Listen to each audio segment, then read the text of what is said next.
It's the power of Jayskull. Hey guys, Shazam! Well, there you go. That's what we're talking about this week, guys. We are in that filmation journey. We're down that rabbit hole, and we found ourselves around 1974, I think. Yes, 75. 1974. 1974, and this is the live action series we're talking about of Shazam, not the Zachary Levi films. No, the TV series. F. Zachary Levi. I said it. Can I say this is not the easiest show to find? It is not. And it's so disappointing, too, because I don't know if you remember, but a couple of years ago, DC Comics released their own streaming service. It was called DC Universe. And on there, you could find like all the old DC themed cartoon shows. You could find Titans and Doom Patrol and Swamp Thing for an itty bitty while. And then they had Shazam on there. And not only did they have Shazam, they had Shazam remastered. They went through and painstakingly brought it up to like 4K resolution and cleaned up all the frames and made it look fantastic. And now you can't find it anywhere unless you pay, which I'm sorry, I'm not going to. Well, look how much money we spend on streaming services. It's not like all of us just have one. Most of us have them all. You're paying more now than you were in cable. It's some cable packages. Either way, we're here to talk about Shazam, a show that has been imprinted into my brain from being 1.5, 2 onwards. This was a show that we got to see in Australia quite regularly. The PBS, I suppose, version of Australia, the ABC, the kind of the government channel, used to play this a lot on Saturday afternoons. This in the Orisis Hour, I think it was called, wasn't it? The Shazam Orisis Hour.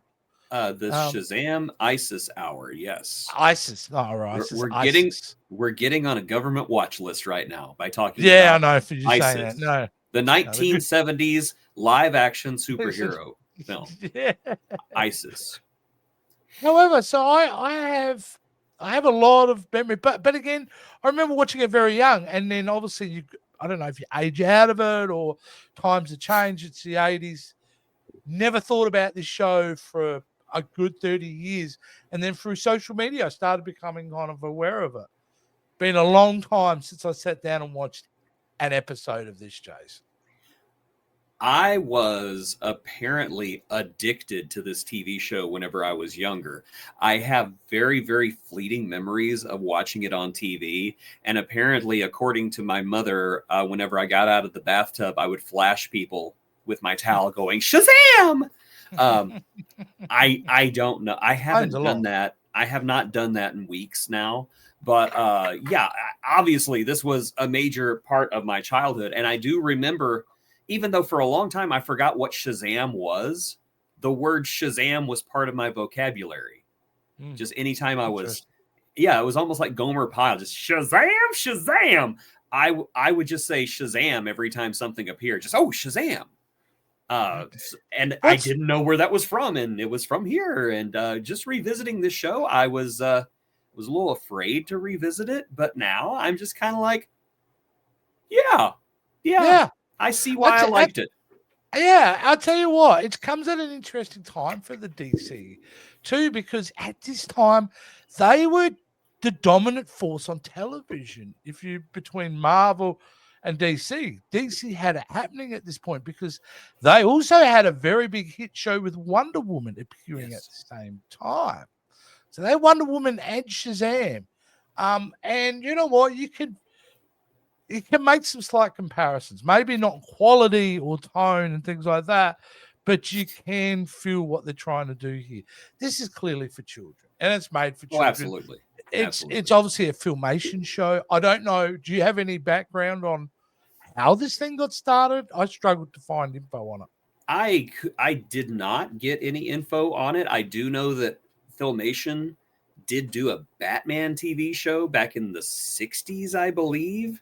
And that kind of got their foot in the door with DC. Now, if that had anything to do with this, I have absolutely no idea. Yeah. But it's smart. It's actually a smart show, and I'll tell you why, because it takes a very popular trope from that period, and that is the TV show like Kung Fu, or later on you'd have Highway to Heaven, where you would have adventurers going from situation to situation, town and town, as your structure for your episodic show. And it worked very well at that time. And this is very similar in that basic structure. It's a couple of people going from town to town trying to do the right thing. And you know, there's a simple innocence of beauty to this, I feel, especially in the pilot episode, which we should clarify is the one episode we did watch in the series. Because the show is so hard to find. Exactly. Pilot. Yeah. And I think the pilot was, I don't know if it's the pilot or just the first episode. The episode I watched for 70s television, that's good television. Oh, yeah, especially for very cheaply produced children's television. I watched this and okay, so yeah, my adult messed up brain at first was like, a teenager and an old man traveling alone together in an RV. That's a little sus. Is there an Amber Alert out right now? Does this kid not know who his parents are? Oh, it's Billy Batson. Of course he doesn't know who his parents are. Oh, someone called the police. Right. But watching this, there is this purity. It's a very palpable purity and wholesomeness about it. And it just harkens back to just a more innocent time when the biggest problem you might come across is peer pressure. You know, hey, let's go joyride a car. I mean, let's be honest. Thoroughly charmed by this show. Thoroughly charmed. Let's be honest though, the messaging in this, the lessons of this episode is hammered into you like a Kryptonian punch. Like, it's not subtle. Like, in fact, they at least 3 or 4 times harken back to the very simple animation of the elders, which I think is charming in its own way. You know, I understand budgetary reasons, but they go back to that moment 3 or 4 times in this episode.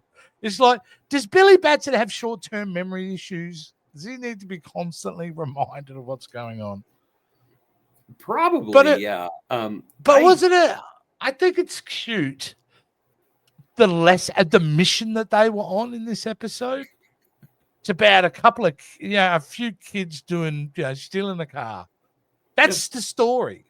That's it. That's what Shazam has to save. And, the stakes are low, and I think it's smart. I think it works if you're a 5-year-old kid, that's big enough stakes for you. Yeah, I mean, I fully agree. They keep it simple, and it works out to the benefit of this show. And they don't go big. They don't try to overcomplicate things. It's just, here's the problem, here's the message, here's the solution, and here's the moral. And like I said, it's wholesome, it's charming, and I don't once really feel like it's dumbed down. Now, there's some repetitiveness to it sometimes, but I don't feel like the message is dumbed down. I didn't feel like the TV show was condescending at any point. It was just being genuine with its message, and I enjoy that. I almost, if it was easier to find, I would watch more episodes. Warner Brothers, why isn't this more easy to find? I will back that up by saying that I like the fact that the mentor never talks down to Billy. And I did like that relationship. It feels very equal. Like, there doesn't seem to be authority with the old man, which clearly hits his van. And by the way, just out of an outside thing, is he supposed to be anonymous? Because a big ass sticker at the front of the van, with a lightning bolt's a bit of an indicator. Yeah, Filmation is not that great at making the people who have secret identities keep them secret identities. And all I can say is, it's a good thing that every person in a Filmation series is stupid as a brick.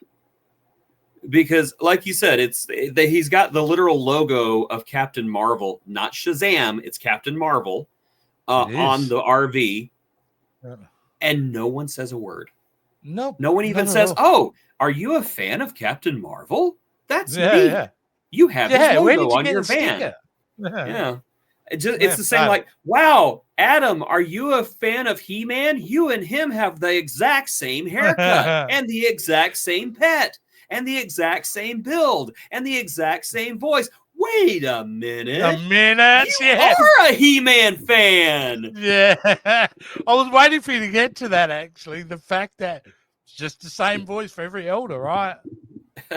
Yeah. Same voice. I think it's Louis Scheimer again. Yeah, I think it is. Yeah. And he doesn't even try and change his voice between those guys, which is kind of funny. But yeah, like, it works. And you know what I think works too, and maybe it's a budget reason, whatever. The fact that Billy really tries to solve the problem without becoming Shazam, because I'd be totally opposite, dude. Soon as there's a minor inconvenience, I'll be going, Shazam. You know, deal with it as a Shazam and then come back down. Shazam! Rip. I would totally take advantage of it. Okay, this guy is like 72 now, so I can talk about this. The actor who plays Billy is weird. He's just strange looking. And I don't know. Not only does he have this strange look, but the voice that comes out of him is like completely different than what you're expecting too. Because you're expecting that, gee whiz, I can't wait to become Captain Marvel. He comes out, gee, mentor, do I need to become Captain Marvel now? And I know it was the style to have like the shaggy hair back then and everything, but it's just, he's odd looking. He reminds me of that Bobby Benson actor. Remember him? Bobby Benson. If you IMDb, he was definitely a star in the late 70s. He was in, I don't remember, but once you see him, you go, oh, I remember that guy. Well, he also reminds me of the kid that was in that TV show Merlin. Not the one from 1980. You look up Bobby Benson. Oh, yeah. Same hairdo. Yes. Same hairdo, same kind of look. Either way, this show ran for a few episodes, right? I believe it got 2 seasons. Am I correct or am I wrong here? Yes, we went 2 seasons and 2 actors playing Captain Marvel because the first Captain Marvel was fired after the first couple of episodes of the second season because he had the audacity to injure himself while playing Captain Marvel. And then loses his job. And then they fired him. Love it. That's why SAG exists today. Yeah. But for all it's worth, I really like the fact that they were doing this stuff back then. And this show actually isn't horrible, is a real shock and a delightful surprise. I completely agree. I texted you and said, I actually don't hate this show. And it's such a relief when you revisit something from your childhood and you realize, wow, this doesn't suck. I like that. You know, and when you come from the era we came from, Jason, sometimes, you know, you get yourself stuck in a rut going, how did I like anything when I was young? It's horrible, you know. But sometimes you find them and they're really great, you know. Yes. I don't know if I'd go so far as to say great. But charming, not great, wholesome, charming. It works. Like HR Puffett stuff. When I went back and watched that as an adult, I went, you know what? It is weird. There's a lot of acid taken by the writers, but it works. The show works as a kid's show. Same with Thunderbirds. Jerry Anderson's Thunderbirds. You might think like Team America style puppets. We never got Thunderbirds here, so it's a very English show. So we got a lot of the English influence. Strangely enough, we got the anime spinoff Thunderbirds 2084. Which is weird. Which is super weird. I remember being a fan of it, but we never got the original. Yeah, well, you know, it's surprising. I mean, like with Filmation, they did this. They did Ghostbusters, which we spoke about. They did their version of Ghostbusters around the same time, I think, or just after this. But there wasn't that many more live action series, was there, Jason? Aside from ISIS, the powers of ISIS, I'm really not sure. Well, that's kind of adjacent and attached to this, isn't it? Really? Yeah, much? yeah. Is that what the second season was? Is that when they integrated that all together? I could not begin to tell you. But either way, look, for a television show on its own, if you're wanting to reach back in that nostalgic bucket, you're not going to be disappointed, I would say. We both watched it independently. I have no real affection for the character. Like, there's no like, oh, I love Shazam, so therefore everything Shazam is amazing. I'm not like that guy at all. But I'll stand by here and say it was fun. It's so funny. I just searched Filmation live action, and it says Masters of the Universe, Brave Star, Mighty Mouse. I don't think those were live action shows. No. Yeah, Google AI sucks. Okay, so the Ghostbusters, ISIS, Shazam, Jason of Star Command, and we just did.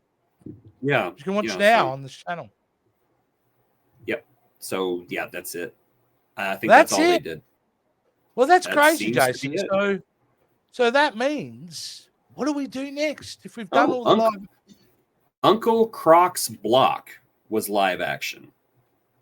The Secret Lives of Waldo Kitty, which I've actually never heard of before. Okay, we've got some deep diving to do here, Jace. Arc 2. I don't know what Arc 2 is, but that was also live action produced by Filmation. All right, so, looks like we're not done with the live action stuff yet. We'll have to pick one for our next show. Don't know. We'll converse after the show and we'll pick one out. But it looks like we're going to keep. Well, we're down here now. I mean, do we want to do ISIS? Why not? TV show, kids show. Why not? Because I don't remember ISIS at all. So it'll be like experiencing it for the first time. Unless I watch it and then like memory cores are awakened and the little people who are like driving my emotions start screaming. Like, oh my gosh, it's ISIS. Is it, I have these flashes of the show and I reckon we're going to uncover it.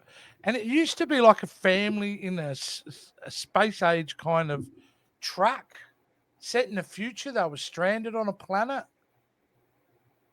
And it felt very much live action, like Shazam. Lost in Space? No. You know what, guys? I think there's somebody out there who knows exactly what I mean.